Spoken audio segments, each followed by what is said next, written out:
Saudara Wakil Ketua Komisi 2 Dede Yusuf tak setuju jika ijazah Capres dan Cawapres dirahasiakan. Menurut Dede, informasi pribadi yang tak boleh dibagikan kepada publik adalah catatan kesehatan.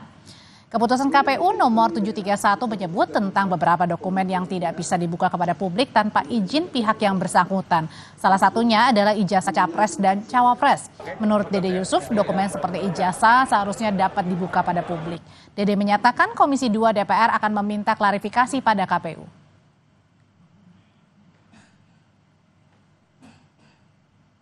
Karena sebetulnya data pejabat publik itu adalah data yang harusnya transparan. Jadi setiap calon-calon pejabat publik, baik itu DPR, Menteri, Presiden, saya pikir itu adalah sebuah data yang harus bisa dilihat oleh semua orang, karena orang melamar kerjaan aja kan pakai CV. Apalagi ini mau melamar jadi pemimpin. Saya belum bisa menjawab, tetapi kita akan tanyakan nanti sama. Kita akan memanggil dalam nanti siang. Nanti juga ada. Nanti ada, tapi kan pembahasannya enggak. Jadi nanti kita tanyakan kenapa, argumentasinya apa. Kita baru tahu. Kalau nggak dikasih lihat, kita nggak tahu. Masih menyambung pertanyaan saya sebelumnya, kalau gitu Mas Arief sebenarnya apa sih sebenarnya Ini cerdas ini, anggota DPR cerdas tuh ya kayak gini. Kenapa, Mas? Harus dibuka kepada publik. Ya biar Pak Arief. Ini sebagai transparansi begitu ya? Oh iya, cerdas ini. Oke, harus dibuka ke publik sebagai jaminan transparansi Mas Arief. Tapi kalau sekarang pertanyaannya, apa dampaknya ketika KPU sudah mengeluarkan surat tidak bisa lagi membuka secara langsung ke publik tanpa ada persetujuan pihak yang bersangkutan? Ya memang ada beberapa data demi perlindungan data pribadi itu memang nggak bisa dibuka kecuali memang yang bersangkutan mengizinkan, gitu ya. Tetapi dalam pandangan saya 16 item yang kemudian dikecualikan itu, saya meyakini sebetulnya sebagian besar itu harus dibuka kepada publik. Seperti? Ya. Misalnya sebagian saja ya, misalnya. Nomor 9 misalnya, surat pernyataan belum pernah menjabat sebagai presiden dan wakil presiden selama 2 kali masa jabatan. Itu kan nggak ada yang harus disembunyikan gitu ya. Surat pernyataan setia kepada Pancasila, misalnya ada beberapa lah ya. Termasuk SKCK juga ya catatannya? Iya, termasuk keterangan dari pengadilan misalnya, dia sudah selesai menjalani pidana, tidak lagi berstatus segala macam. Itu kan sebetulnya hal yang memang harus diberikan informasinya kepada publik dan menjadi bagian dari referensi publik. Dan untuk selama Mas Arief juga pilihannya. menjabat sebagai ketua KPU, itu sebenarnya tidak dipermasalahkan ya? Enggak, itu dibuka. Bahkan dulu nih, pemilu tahun 2014, untuk pemilu legislatif ya, kami mempublikasikan data itu semua. Lalu ditentang. Wah itu kan data pribadi, nggak boleh dipublikasikan. Baik, kalau gitu saya persilakan mengisi formulir. Jadi pertama kita publikasikan dulu nih. Lalu ditentang, oke, saya persilakan. Keberatan. Anda keberatan di bagian yang mana yang tidak, mana yang boleh, gitu kan. Memang kita harus minta izin yang bersangkutan. Ternyata begitu kita edarkan itu, semua menyatakan silakan dipublikasikan. Jadi mereka memang kepingin sebetulnya profilnya dipublikasikan, supaya nanti itu jadi referensi pemilih untuk memilih dia. Dan sekarang kalau tadi KPU sudah menandatangani yang baru nih untuk tidak membuka kecuali yang bersangkutan membolehkan? Nah, itu ya aturan normatifnya begitu. Tapi kan sudah jadi keputusan nih. Nah, ketentuan ini kan ada dalam undang-undang, ada dalam peraturan KPU, dan sekarang ada dalam keputusan KPU. Setiap produk hukum ini, keputusan produk hukum ya, itu nanti akan berkonsekuensi terhadap hal-hal yang lain. Ini kan kebetulan aja ketentuan tentang syarat presiden dan wakil presiden. Tadi ketua Komisi 2, pimpinan Komisi 2, wakil ketua Komisi 2, itu bisa berkonsekuensi terhadap pemilu legislatifnya. Ini bisa berkonsekuensi terhadap pilkadanya. Oh nanti mereka yang, wah ini ada putusan begini untuk pemilu presiden dan wakil presiden. Dia juga tidak akan minta untuk tidak dibuka juga misalnya ini ya. Lebih banyak dampak positifnya atau negatif? Maka di pemilu 2029 nanti, ini jadi jurisprudensi untuk bisa direplikasi pada keputusan-keputusan yang lain.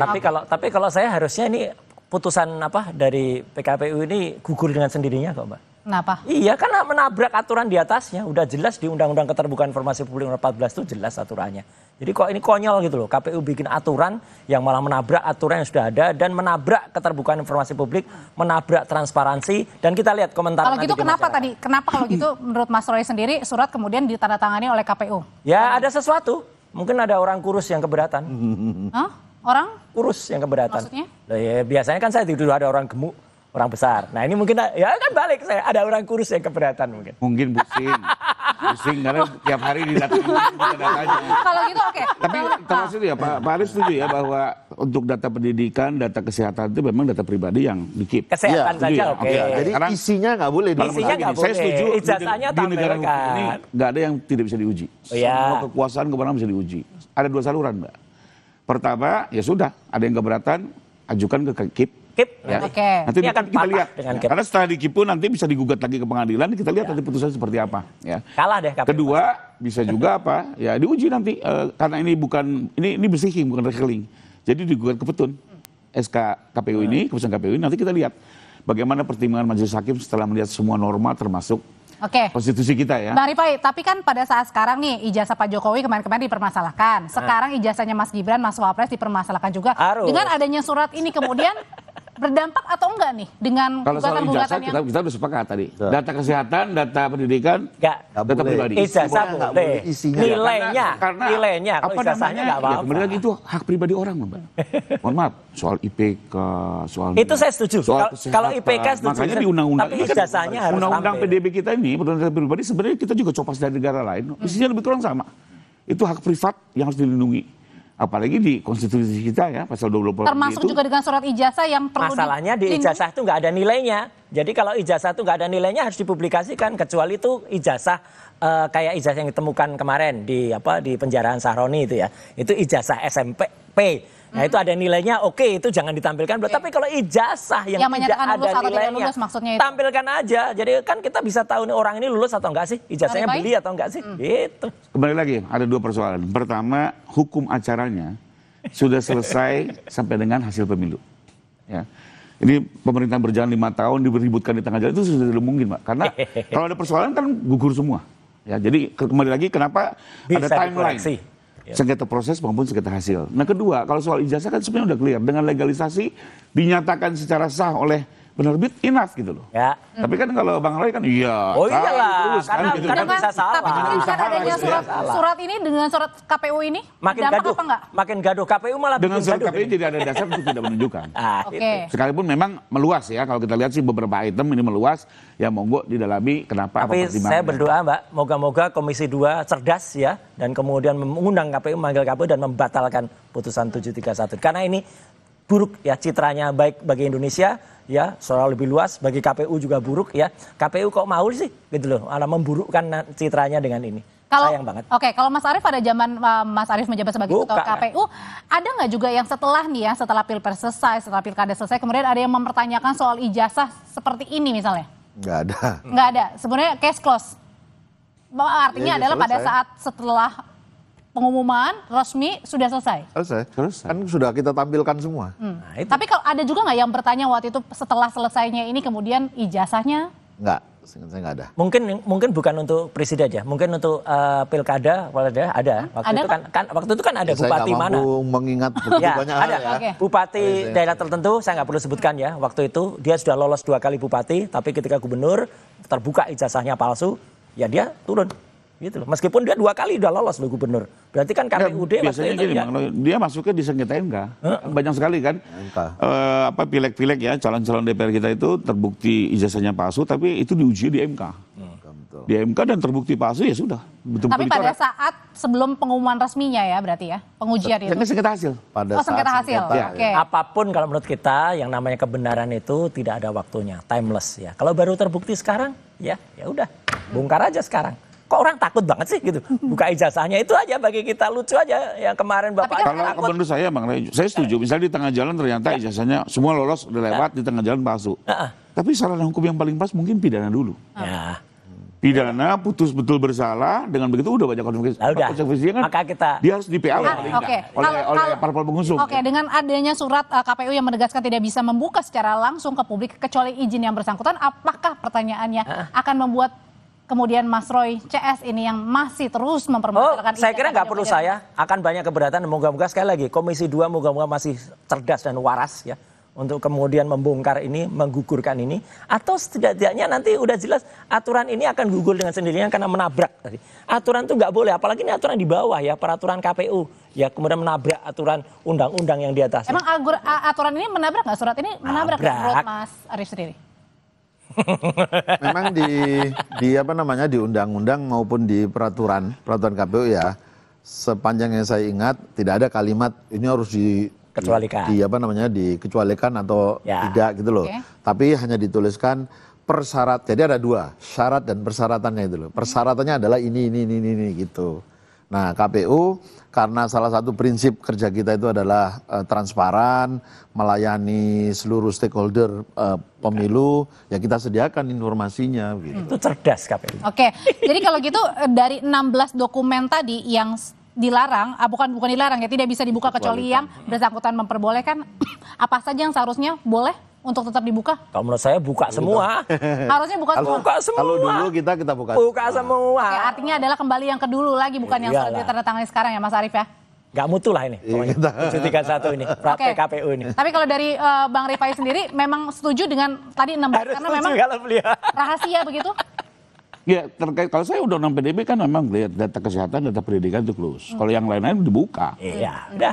Itu memang peraturannya seperti itu gitu ya. Tapi kalau tadi dibilang katanya seharusnya dibuka saja, ini sebagai bentuk transparansi. Enggak, yang Mbak Arief hasil pendidikan yang ditutup setuju. Hasil kesehatan, MRI ditutup setuju. Tapi kalau ijazah buka. Memang kalau itu kan apa kaitannya dengan hak pribadi ya? Tapi katanya tadi ijazah dibuka kan tidak menyangkut. Kalau itu kan nggak ada nomornya. Beda pendapat. Kalau itu beda pendapat. Kalau nggak apa-apa. Beda pendapat, data kesehatan plus. Iya.